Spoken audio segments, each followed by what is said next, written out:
السلام علیکم ورحمۃ اللہ وبرکاتہ۔ الحمدللہ الحمدللہ الذی لم یزل علیما قدیرا، وصلی اللہ علی سیدنا محمد الذی ارسلہ الی الناس بشیرا ونذیرا۔ اما بعد فاعوذ باللہ السمیع العلیم من الشیطان الرجیم، بسم اللہ الرحمن الرحیم۔ الیوم اکملت لکم دینکم واتممت علیکم نعمتی ورضیت لکم الاسلام دینا۔ صدق اللہ العظیم۔ سامعین کرام، آج اس پرفتن دور کے اندر جہاں روز بروز سوشل میڈیا کے ذریعے نت نیا فتنہ دیکھنے کو ملتا ہے۔ کبھی الحاد کا فتنہ ہے، کبھی مرزا قادیانیت کا فتنہ ہے، کہیں رافضیت کا فتنہ ہے۔ ان فتنوں کے اندر ایک فتنہ منکرین حدیث کا فتنہ ہے۔ یہ ایسا بدبخت لوگوں کا فتنہ ہے کہ جو لوگوں کو اس قدر شبہات میں ڈال رہے ہیں کہ نہ رہے بانس اور نہ بجے بانسری، کہ جب حدیث کو نکال دیا جائے گا لوگوں کو یہ کہا جائے گا کہ قرآن کا حدیث سے تعلق نہیں، حدیث ایک الگ چیز ہے، تو پھر لوگ دور ہوں گے، لوگ حدیث سے دور ہوں گے۔ قرآن ویسے ہی نہیں سمجھ آئے گا۔ جب قرآن سمجھ نہیں آئے گا اسلام بالکل ختم ہو جائے گا۔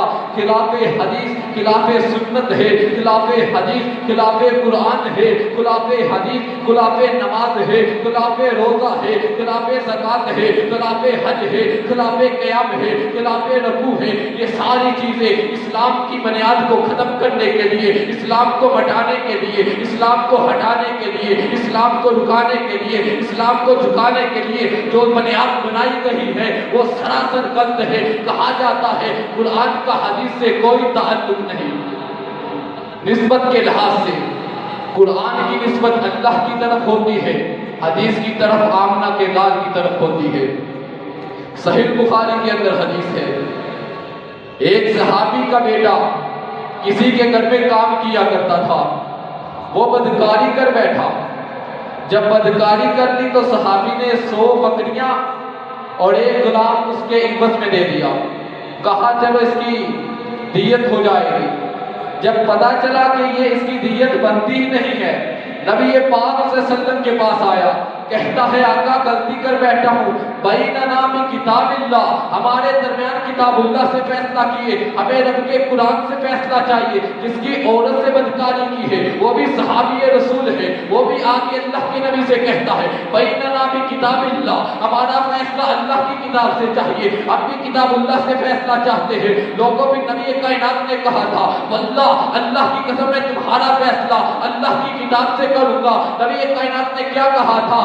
کیا کہا تھا؟ کہا تھا جس نے 100 بکریاں دی ہے، ایک غلام دیا ہے، اسے کہا تھا تمہاری 100 بکریاں واپس کی جائیں گی، تمہارا غلام واپس کیا جائے گا، تمہاری دیت یہ ہے تمہارے بیٹے کو 100 کوڑے لگیں گے، اس کے بعد اسے جلا وطن کر دیا جائے گا۔ یہ کرنے کے بعد انیس رضی اللہ تعالیٰ عنہ کو نبی صلی اللہ علیہ وسلم نے بھیجا تھا جاؤ جس عورت سے بدکاری کی ہے اسے پوچھ کے آؤ کیا یہ کیا ہے، کیا یہ بدکاری ہے بھی کہ نہیں، جرم ہے کہ نہیں۔ جب وہ مان جائے، جب اقرار کر دے، پھر اسے لے کے چلے جانا ہے، پھر اسے مار مار کے پتھر رجم کر دینا ہے۔ اگر یہ حدیث نبی صلی اللہ علیہ وسلم نے فیصلہ کیا ہے، اب فیصلہ نبی صلی اللہ علیہ وسلم نے ان کو دے دیا، انہوں نے کہا بیننا بکتاب اللہ، ہمارا فیصلہ اللہ کی کتاب سے چاہیے۔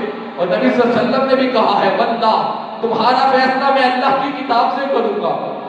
تو کوئی مائی کا لال اٹھے، منکرین حدیث کو چیلنج کر کے کہتا ہوں کوئی اٹھے میدان میں آئے، مجھے دکھائے تو صحیح بے غیر شادی شدہ جو زنا کر بیٹھے جلا وطن سزا کون سے قرآن کے بارے میں ہے، کون سی قرآن کی صورت میں ہے، کون سی قرآن کی آیت میں ہے، مجھے کوئی بتائے تو صحیح۔ جب عورت کو رجم کرنے کا حکم دیا ہے یہ سزا کس قرآن کی آیت میں ہے؟ کہیں سزا نہیں ملے گی۔ ظلم کی انتہا دیکھو، اگر نبی کا فرمان چاروں الگ ہوتا، نبی کا فرمان کوئی الگ چیز ہوتی، رب کا قرآن کبھی نہ کہتا وَإِن تَنَازَعْتُمْ فِي شَيْءٍ فَرُدُّوهُ إِلَى اللَّهِ وَالرَّسُولِ، اختلاف کی بات کرتے ہو، حدیثوں میں اختلاف ہے، رب کا قرآن تو کہتا ہے جب اختلاف ہو جائے کسی بھی معاملات میں، فی شیء، کسی بھی معاملات میں، معاملات میں، نماز میں ہو تب، روزے میں ہو تب، زکات میں ہو تب، حج میں ہو تب، قیام میں ہو تب، زکات میں ہو تب، چاشت میں ہو تب، اشراق میں ہو تب، تہجد میں ہو تب، علم میں ہو تب، علم میں ہو تب، صبر میں ہو تب، استقامت میں ہو تب، جرت میں ہو تب، بہادری میں ہو تب، سیاست میں ہو تب، قیادت میں ہو تب، امامت میں ہو تب، فقاہت میں ہو تب، اذان میں ہو تب، اقامت میں ہو تب، امامت میں ہو تب، نماز میں ہو تب، شہادت میں ہو تب، ریاضت میں ہو تب، دیانت میں ہو تب، صداقت میں ہو تب، فقاہت میں ہو تب، کسی بھی پہلو میں تمہارا جھگڑا ہے، تمہارا اختلاف ہے، فی شیء فردوہ الی اللہ والرسول، اگر یہ اختلاف کی چیز تھی تو رب کا قرآن ادھر پلٹنے کی کیوں دعوت دے رہا ہے؟ بات کرتے ہو حدیثوں میں اختلاف ہے، اگر اختلاف ہوتا تو یاروں کبھی بھی اس طرف آنے کی دعوت نہ دی جاتی۔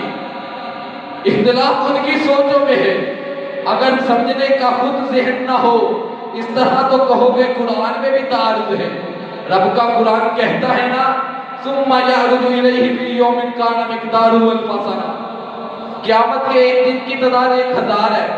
اور سورۃ سجدہ میں، سورۃ المعارج میں پھر آگے قرآن کیا کہتا ہے الیہ فی یوم کان مقدارہ 50,000 سنہ، قیامت کے دن کی تعداد 50,000 سال ہے۔ اب کوئی اٹھے تو صحیح، یہ ملا کے مجھے دکھائے تو صحیح، وہ تو کہے گا قرآن میں بھی تعارض ہے، قرآن میں بھی اختلاف ہے، قرآن کے پاروں میں، قرآن کی آیاتوں میں، قرآن کے لفظوں میں، قرآن کے حرفوں میں، قرآن کے نقطوں میں، یارو یہ اختلاف نظر آئے گا، سمجھنے کا مادہ خود نہیں ہے، فقاہت اپنی نہیں ہے، ذہن اپنا نہیں ہے، سوچ اپنی نہیں ہے، فکر اپنی نہیں ہے، اتباع اپنی نہیں ہے۔ یارو بات یہ ہے کہ سمجھنے کا جب تک ذہن نہ ہوگا تو بات سمجھ نہیں آ سکتی۔ اسی لیے تو اللہ نے کہا ہے وَمَن يُطِعِ الرَّسُولَ فَقَدْ أَطَاعَ اللَّهَ، جس نے رسول کی اطاعت کی اسی نے دراصل اللہ کی اطاعت کی ہے۔ یہ نہیں کہا جس نے اللہ کی مانی اسی نے رسول کی مانی۔ جب رسول کی مانو گے پھر ہی اللہ کی اطاعت ہوگی نا۔ جب رسول کی مانو گے، قرآن 2 صورتوں میں ہے، ایک لفظی صورت میں، دوسرا عملی صورت میں۔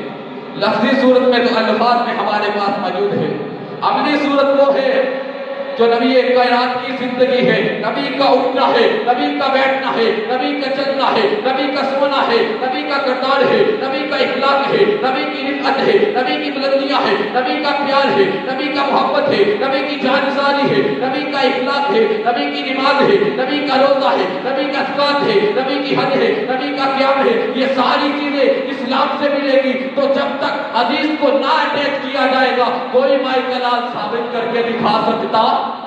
جس طرح قرآن یاد کیا گیا اسی طرح حدیث کو یاد کیا گیا ہے۔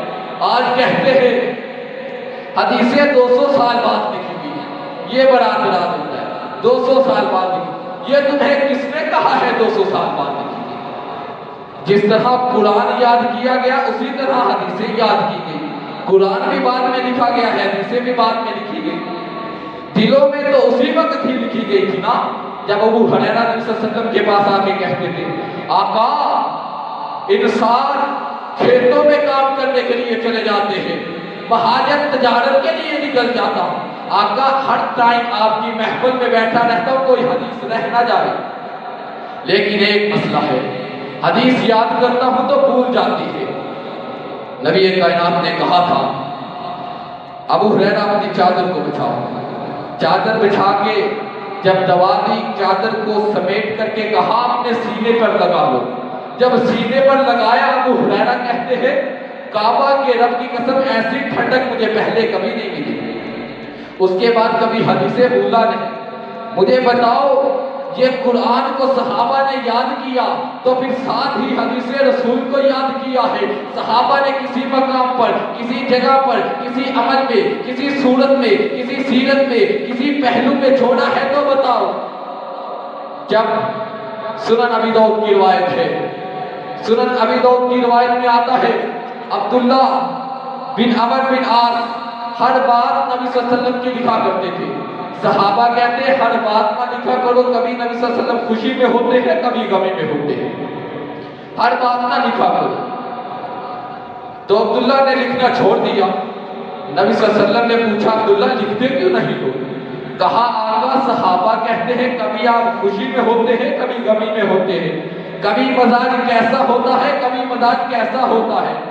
نبی کائنات نے کہا تھا کعبہ کے رب کی قسم، اور اس زبان سے جب بھی نکلتا ہے حق نکلتا ہے، وَمَا يَنطِقُ عَنِ الْهَوَىٰ إِنْ هُوَ إِلَّا وَحْيٌ يُوحَىٰ، یہ زبان حق بولتی ہے، سچ بولتی ہے، قرآن کی بات بولتی ہے، رب کی ربوبیت کی بات بولتی ہے، الہ کی الوہیت کی بات بولتی ہے، مالک کی ملوکیت کی بات بولتی ہے، توحید کی بات بولتی ہے، جنت کی بات بولتی ہے، جب بھی بولتی ہے مسلمانوں کی صداقت کے لیے، مسلمانوں کی ہمدردی کے لیے، مسلمانوں کے چل چال کے لیے، مسلمانوں کے طریقے کے لیے، سلیقے کے لیے، تہذیب کے لیے، سیرت کے لیے، صورت کے لیے، اخلاق کے لیے، عظمت کے لیے، رفعت کے لیے، بلندیوں کے لیے، یہ ساری چیزیں حدیث رسول دے رہی ہے۔ اگر حدیث رسول نہ ہوتی، مجھے بتا تو صحیح کہ اسلام محفوظ نہ ہوتا، حدیث رسول نہ ہوتی، قرآن محفوظ نہ ہوتا۔ وہ قرآن کی بات آئیے بتا دوں، قرآن تو سمجھ ہی نہ آتا تمہیں حدیث کے بغیر۔ قرآن تو کہتا ہے واقعی صلاۃ، نماز قائم کرو، کوئی بتائے نماز کیسے پڑھنی ہے؟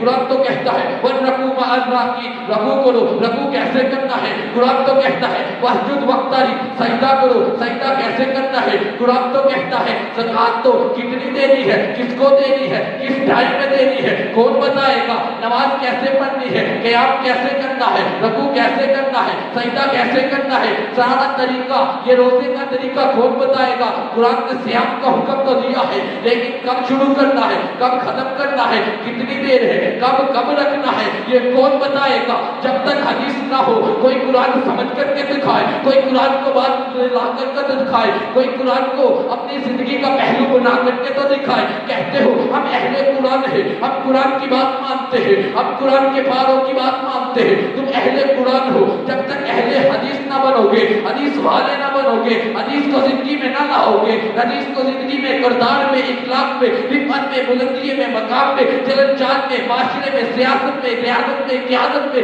تمہاری نہ آئے گی، قرآن کعبہ کے رب کی قسم تمہیں سمجھ نہیں آ سکتا۔